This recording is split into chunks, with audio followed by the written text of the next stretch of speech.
If you're looking at season-long stats, finding ways to bet star players, betting a lot of overs, you're doing it wrong. This is the NFL Championship weekend, and you've got to make sure that you're betting matchups and not just what has gone on all season long.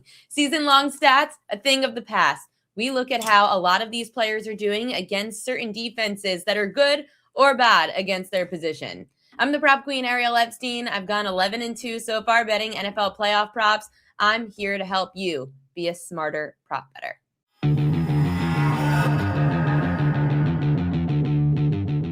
The way we attack these props, if you see a team is a top 10 defense against a position, you're going to bet unders. If a team is a bottom 10 defense against certain positions, we're going to bet overs. We're going to start with the AFC Championship game starting 3 p.m. Eastern time on this Sunday, where the Patriots were laying 4.5. They were laying 5.5.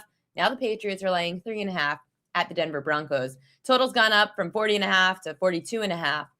Denver quarterback Jarrett Stidham. This is an interesting one. He's the backup quarterback. Bo Nix out for the season. You're getting their first start. Jarrett Stidham started in 4 games since 2022, and he threw for 200-plus passing yards in all 4 of those games. Yet his number opened at 198.5. The Patriots are a top 10 defense against the pass, so I was looking at the under, but that number with 200-plus passing yards in his 4 starts felt really low at 198.5, but now it went up to 208.5. I'm staying away from Jarrett Stidham today. Again, the Patriots, 9th least passing yards allowed to quarterbacks. They've also allowed the 5th least receiving yards per game to wide receivers. I'm staying away from a lot of those Denver offensive player props today, especially we don't have a lot of numbers to back them. But a unique market that you could look at, the Denver linebacker Alex Singleton over 8.5 total tackles. Small sample size, but he's played 2 playoff games in his career and has had at least 10 total tackles in all of those. He just had 14 against Buffalo and 16 back in 2021 for Philly. He's a veteran linebacker. This team might be on the field a bunch because with a backup quarterback, maybe the offense can't stay on the field, so the defense is going to have to be. A lot of these star players like to rise to the occasion when they're without a star themselves. And Alex Singleton is the leading linebacker on this Denver team, plus 58% of linebackers have gone over their total tackle prop against New England in the last 10 games. Over to the Pats props I like. Drake Maye over 29.5 pass attempts. You could get this around even money today. He's averaging 37 pass attempts per game this year against teams that are bottom 10 in pass attempts allowed.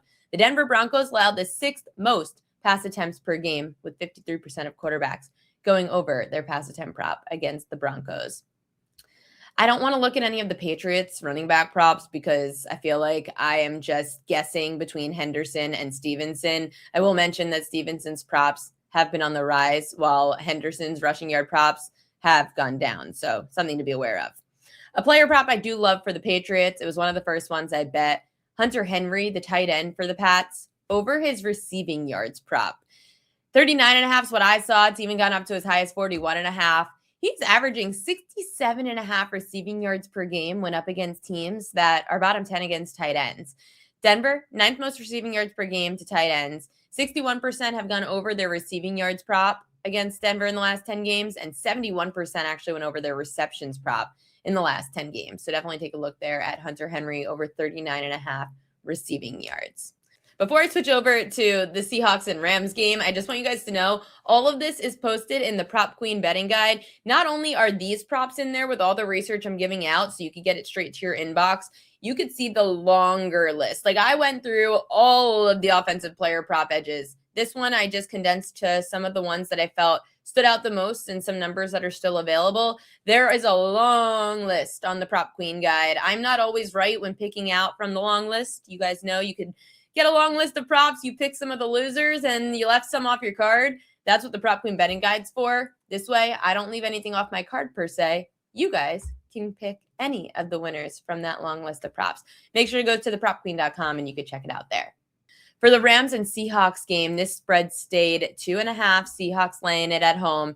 Total's been dropping a bit as well. I was looking at the Seahawks running back, Kenneth Walker, over his longest reception. It's at 11.5. I love the longest reception because he's averaging just under 18 yards per longest catch against teams that are bottom 10 against running backs receiving yards allowed to running backs. The Rams, 5th most receiving yards per game allowed to running backs this year 55% in the last 10 have gone over their receiving yard prop. However, the reason I'm not going receiving yard prop is because the public is heavy on the receiving yards, but 22.5 was his prop that dropped down to 19.5 now.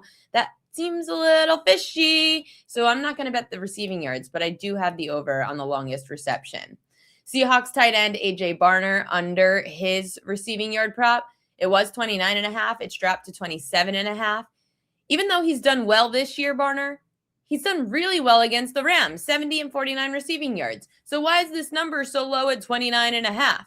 Well, the Rams allow the 8th least receiving yards per game to tight end, so it's pretty weird that A.J. Barner has had 70 and 49 already this season. 60% of tight ends in the last 10 games have gone under their receiving yards prop against the Rams. A.J. Barner under his receiving yards. Jackson Smith-Njigba, his numbers are way too high for me, so I'm staying away, and I'm going to go to a revenge angle. Cooper Kupp, the Seahawks wide receiver, against his former team, the Rams, going over 2.5 receptions. This was minus 133. It's now minus 145 or minus 162. But he's averaging 4 receptions a game against teams that are bottom 10 against wide receivers. He's also averaging 44 receiving yards per game and about 15 yards per longest reception.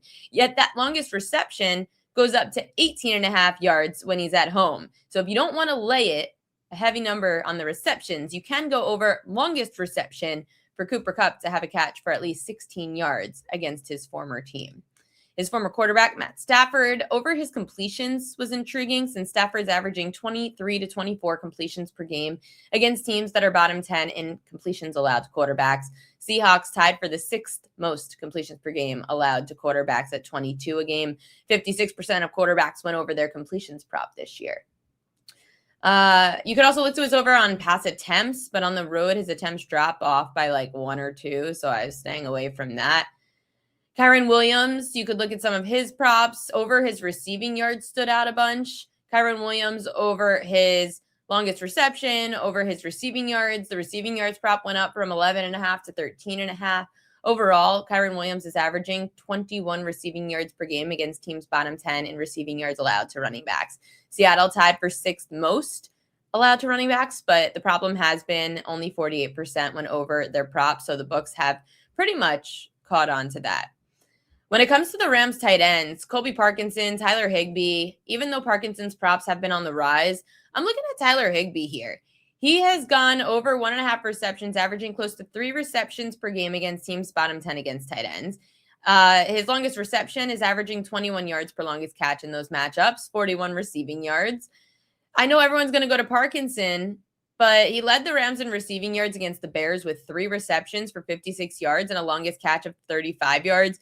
Higbee only had 1 reception for 27 yards, and Chicago ranks 14th in receiving yards allowed to tight ends. So now we're getting Seattle, who allows the 6th most receiving yards per game to tight ends, where 67% of tight ends have gone over their reception prop, and 60% went over their longest reception prop against Seattle. I'm going to look to Tyler Higbee since everyone else is going to be looking at Colby Parkinson. If you guys did enjoy this video, definitely check out the Prop Queen Media YouTube page because that's where you'll get all of the sharp prop edges. We are the only place where you can get just your prop information. Thanks, guys, for watching, and good luck to those bets today.